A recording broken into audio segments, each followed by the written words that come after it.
Steeler Nation, we are back yet again with another great episode of the Sick Podcast, Steeler Crazy. I am Jay York Football, as always, alongside me, Mic'd Up Sports One. We didn't plan the Sick Hats, but I guess great minds just think alike. Man, we're really taking this Steelers-Eagles week. We had another one of our friends over from Philadelphia, and we have another great guest. But before we get to that, why don't you tell the people about our great partnership with the people over at DraftKings? The Keystone rivalry. We've got to cover it, man. This happens like once every 4 years. So absolutely we have to break it down from every angle because the NFL season truly is rolling along and the contenders are separating from the pack. Eagles, Steelers, both definitely contenders at this point. The one thing that has not changed, though, this season is DraftKings Sportsbook, an official sports book partner of the NFL. It's a number one place to bet touchdowns, guys. We don't care how they get them. We just want to bet on touchdowns, and DraftKings is the best place to do it. Maybe we'll see a tush push this weekend if Jalen Hurts gets in for a touchdown. The Jalen Hurts anytime touchdown always feels like maybe a Kenny Pickett anytime touchdown. You never know. I would not bet on that. I'm not giving out that advice. But here's a new reason for customers to do the touchdown dance of their own. You bet $5 to get $150 in bonus bets if your bet wins. Use our code SICKSPORTS at SICKSPORTS, SICK Sports. 150 bonus bets if your bet wins. Only on DraftKings. The crown is yours. Gambling problem? Call 1-800-GAMBLER. In New York, call 877-8-HOPE-NY or text HOPE-NY 467-369. In Connecticut, help is available for problem gambling. Call 888-789-7777 or visit ccpg.org. Please play responsibly. On behalf of Boot Hill Casino and Resort in Kansas, 21 and over. Age and eligibility varies by jurisdiction. Void in Ontario. Bet must win to receive reward. Bonus bets expire 168 hours after issuance. For additional terms and responsible gaming resources, see dkng.co/ftball.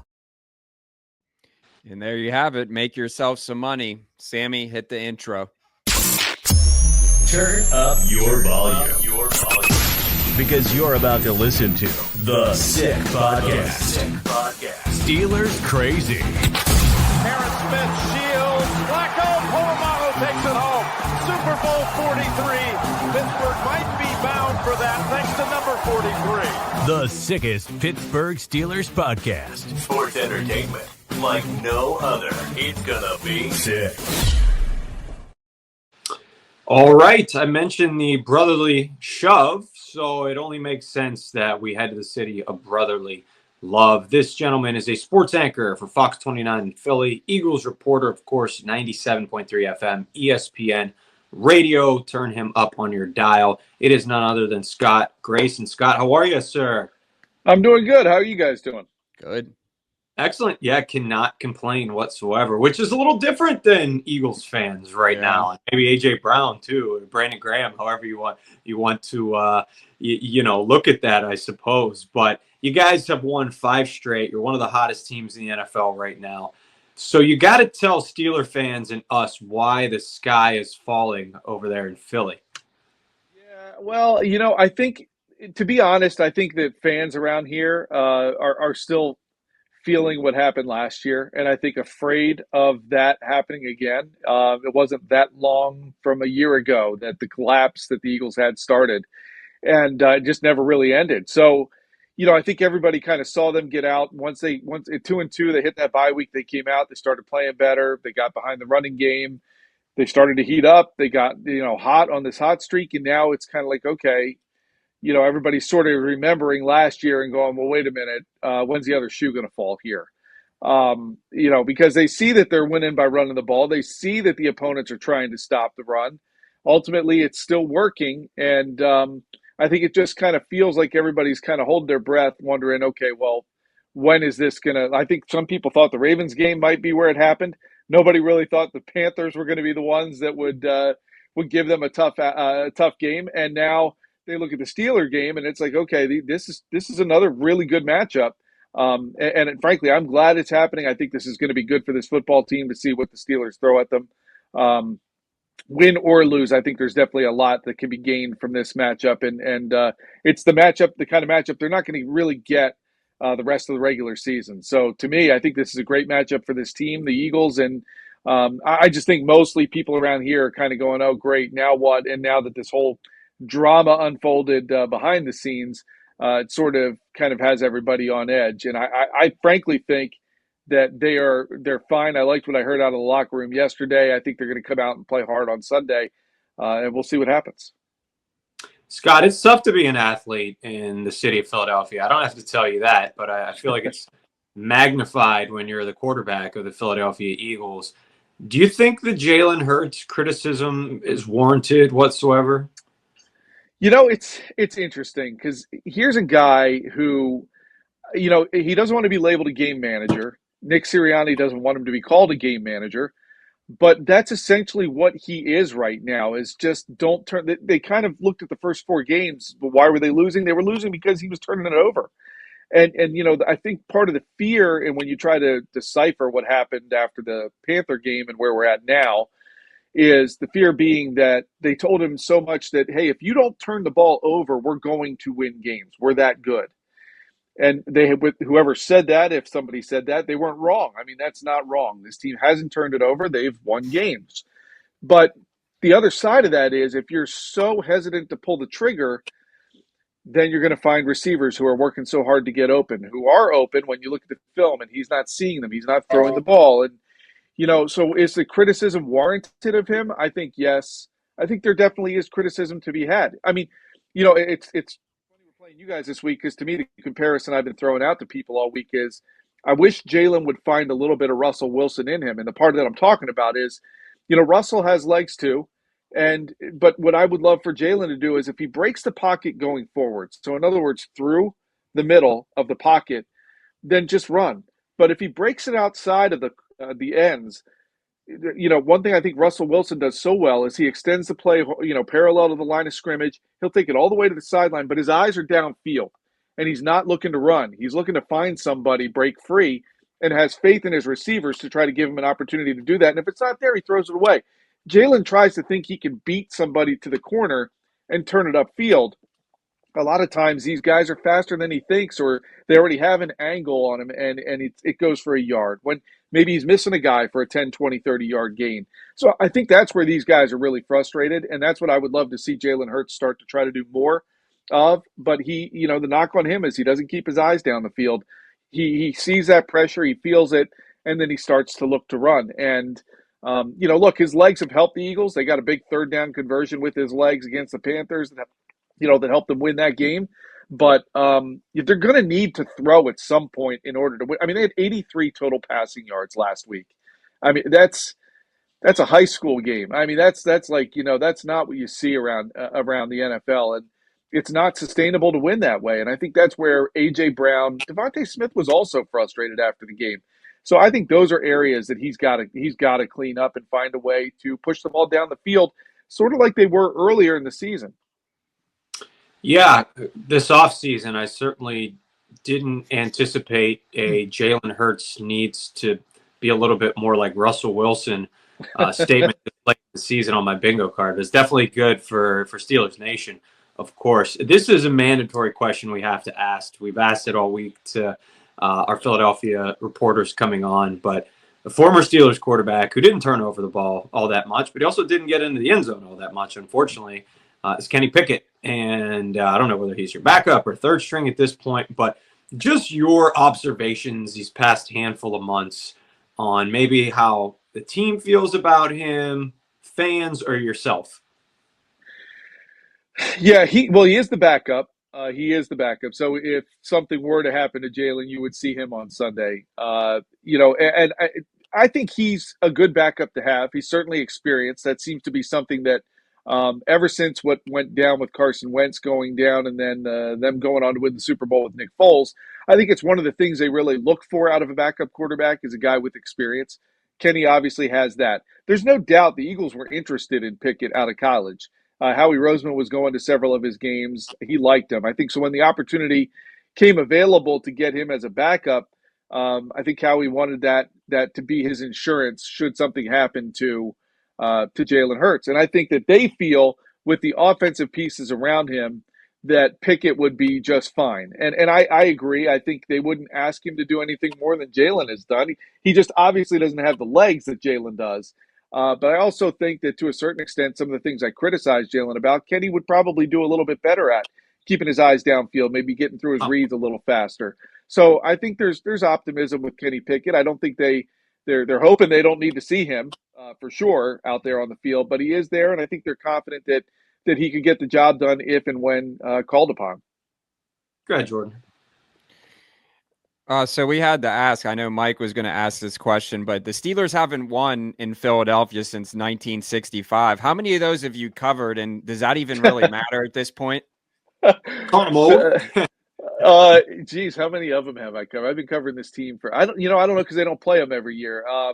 I've covered quite a few of them, and what I remember more honestly are the Russell Wilson games. Yeah, and he is undefeated against the Eagles. That much I know, and so I think looking at it, we've seen enough of Russell Wilson come into Philadelphia or face the Eagles and just do what he does. It's been a lot of close games, but he's always found a way to beat them. And, I think that everybody thought maybe he was done in Denver. And, obviously he's been resurrected. I think what the Steelers probably did best was said, okay, what do you do well? And we're going to do more of that. And it's working. I haven't covered a lot of the Steeler games. I used to actually work out in Altoona. So I used to go to Pittsburgh games out there. Yeah. I was back there when Brady got in, when Bledsoe got hurt in the playoffs. Yep. So I have more of a history with the Steelers over there than I do with any Eagles Steelers games. Right. Big Altoona curve guy. Yeah. Yeah. Great ballpark, right? Yeah. No, really is tremendous. Home of sheets. Eat like a $2 beer and chicken fingers too. Yeah. I loved it out there. I thought it was great. Oh, it is. Saquon Barkley had quite the line during his media session. Right now, is he the front runner for MVP in the NFL? You know what? I think he should be. And it's, I think it's a shame that running backs don't get considered for this more frequently. Although that being said, the league has gotten away from the run. And that's what I loved about the Eagles-Ravens game, was that it was more of an old school kind of game where you had Derrick Henry and Saquon Barkley, and you kind of felt like whichever back had the better day was going to win the game. Ultimately, it was Saquon. And so should he be an MVP? I think he should, because you know what? To me, this is where it all starts. How do you define MVP, right? Is it somebody who, if you took him off the team, would the team be that good? Or is it, like for me, I like to think, is it somebody who is making everybody else around him better? And is Saquon doing that? 100%. He's making Jalen Hurts' day a lot easier. Yeah. He's making it a lot easier on the rest of the offense. He makes it easy on those offensive linemen. They just have to give him any kind of a hole, and he's doing the rest. And so, and yards after contact, all that kind of stuff. He does, and then you look at it and you go, okay, well, does he have any flashy moments? Well, yeah, reverse hurdle is just ridiculous. And I just think he's the kind of guy who, even behind the scenes, is making the team better. That locker room is better for him being there. Is that to take anything away from Josh Allen and the season he's having? Sam Darnold or anybody else who might be up there in the consideration for this. I think, but here's the thing. I think he has to get 2,000 yards. Before I throw it back to Mike and we wrap it up here, I just wanted to talk about who are some Eagles that you're disappointed this year, and who are some, Eagles players that Steelers fans are going to find out about come Sunday. Well, let me start with the second part first. I think Quinyon Mitchell is a candidate for defensive rookie of the year. Likes him a lot. I love him. I want the Steelers to take him. Yeah. He is a special player, and you can see that already, to the point that, like, I was racking my brain. I don't think the Panthers threw to his side of the field at all. They were throwing to Darius Slay's side of the field, which is you're going to go after a guy like Slay.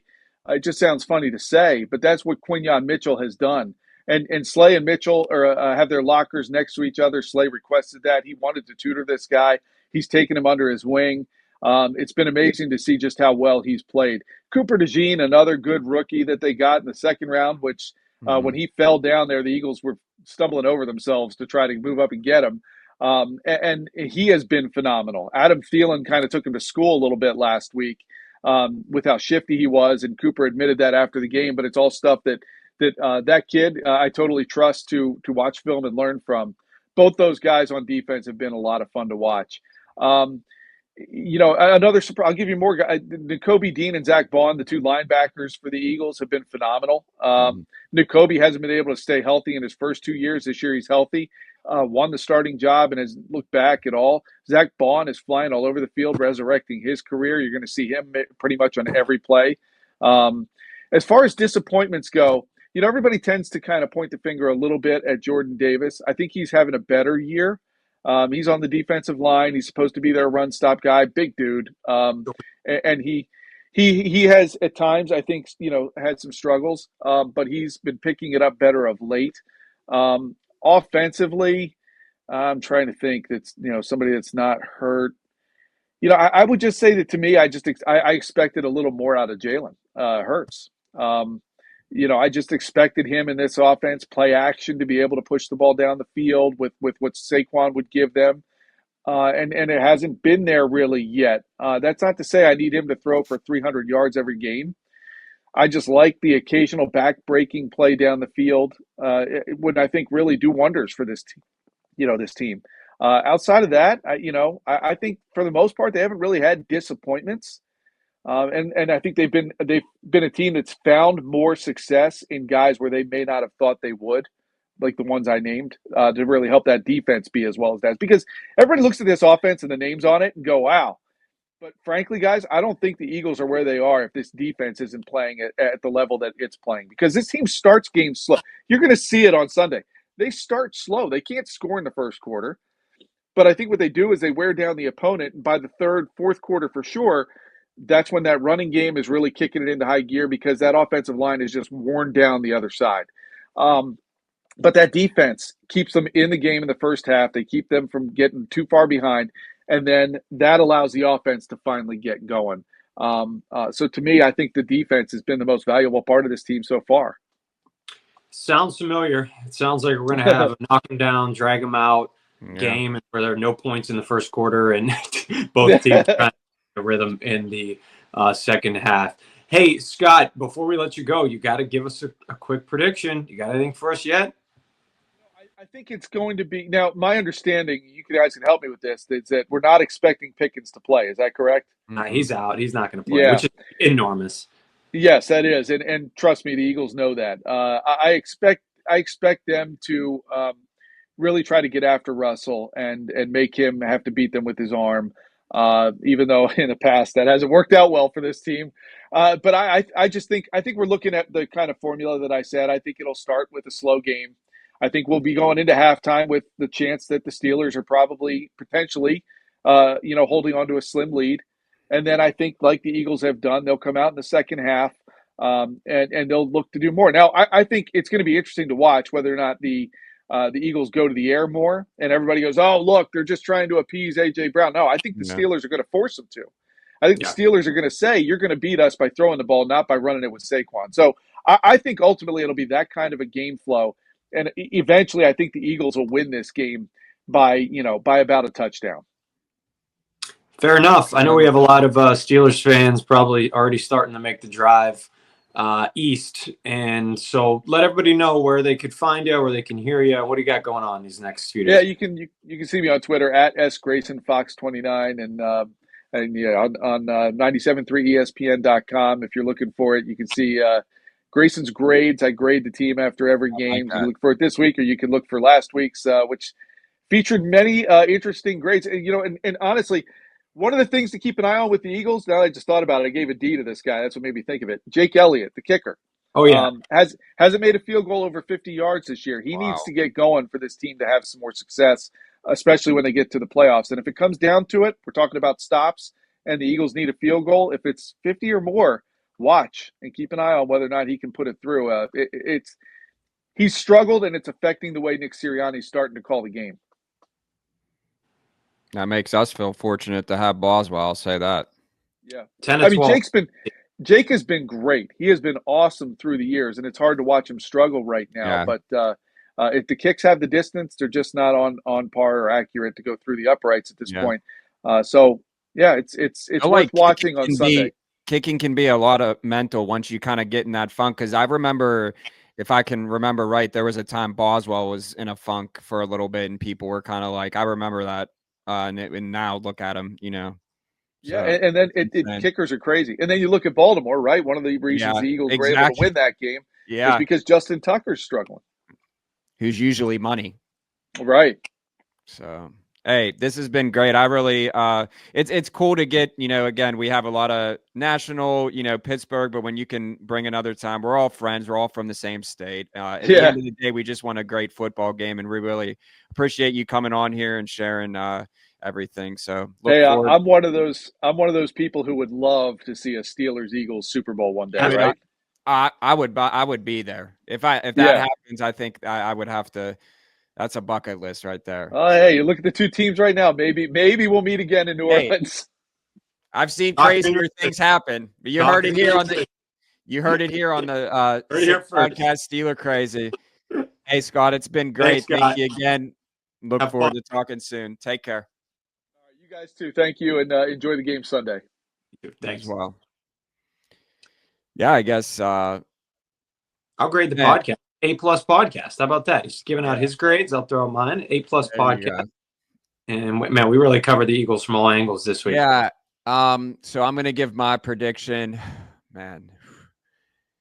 Yeah, I've been saying the Steelers are gonna win, but this game just scares me. And I've been listening to, a little bit of this game. To me, you're coming back, you're 10-4, and to me, they're not gonna win every single game. And I think this one, I think that the Steelers.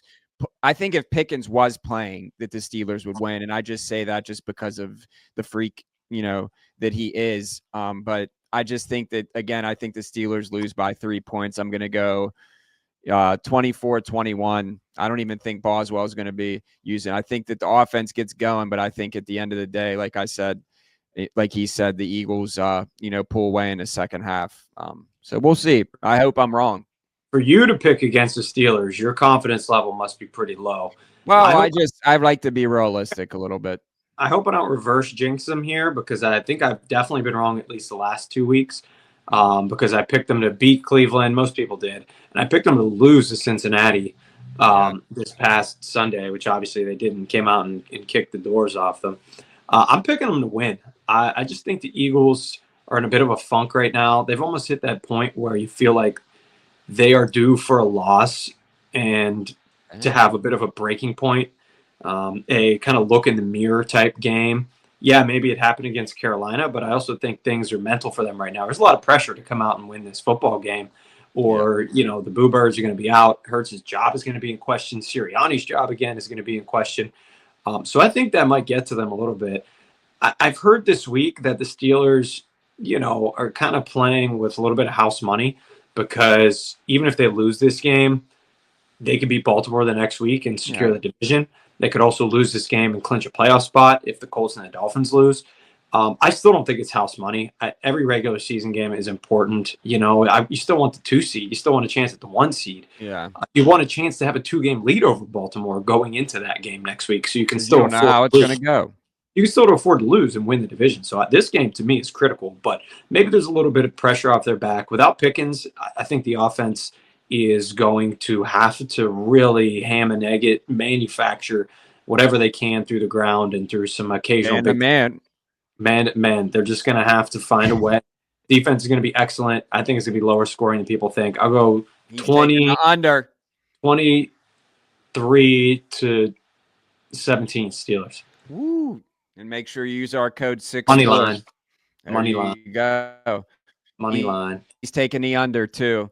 Hey, we appreciate Scott coming on Steelers Eagle Week. Man, it's going to be a great one. The Sick Podcast, right. Steeler Crazy, J York Football, Mike Up Sports 1. Stay warm, stay crazy.